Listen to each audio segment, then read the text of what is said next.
వాళ్ళ ప్రవర్తన చూసినటువంటి సరసాల నాయకుడు కూడా రక్షణ పొందాలని కోరిక కలిగింది. ఒక రకంగా చెప్పాలంటే వాళ్ళు నిజంగా పారిపోయినట్లయితే ఈయన చంపుకునేవాడు, రక్షణ లేకుండానే చచ్చిపోయేవాడు, నరకానికి పోయేవాడు. ఆయన మరలా బ్రతికి మాట్లాడుతున్నాడంటే అది రెండవ జన్మ ఆయనకి. అయ్యలారా, రక్షణ పొందుటకు నేనేమి చేయాలి అంటే, రక్షణ ఎంత గొప్పదో ఆలోచించండి.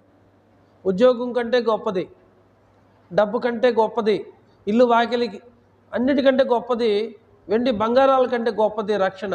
అందుకని ఆయన రక్షణ కోరుకుని వానికి రక్షణ దయచేసేవాడై ఉన్నాడు. ఎవరైతే రక్షణ కోరుకుంటారో దేవుడు వారికి రక్షణ అనుగ్రహిస్తాడు. అందుకు పౌలు శీల ప్రభు అయిన యేసునందు విశ్వాసముంచుము, అప్పుడు నీవును నీ ఇంటి వారందరూ రక్షణ పొందుదురని చెప్పాను. నీ ఆస్తి అంతా ఇచ్చేయి, నీకున్న డబ్బంతా ఇచ్చేసేసేయి అనలా. నీవు ప్రభు అయిన యేసు క్రీస్తునందు విశ్వాసముంచుము, అప్పుడు నీవును నీ ఇంటి వారందరూ రక్షణ పొందుదురు అని చెప్పాడు. పెద్ద ప్రసంగం కూడా ఏం చేయలే. ఆయన అన్నాడు, రక్షణ పొందుటకు నేను ఏం చేయాలన్నాడు. నీవు రక్షణ పొందాలంటే ప్రభు అయిన యేసునందు విశ్వాసం ఉంచుము, అప్పుడు నీవును నీ ఇంటి వారందరూ రక్షణ పొందుతారు. ఆయన గురించి మాట్లాడుతున్నాడు. ఆయన రక్షణ పొందాలంటే పౌలు శీల అన్నాడు, నీవును నీ ఇంటి వారందరూ రక్షణ పొందాలంటున్నాడు. మనం మేలు చేసేవాళ్ళం కానీ ఎవరికి కీడు చేసేవాళ్ళం కాదు. మరి మనం ఎందుకు మౌనంగా ఉండాలి?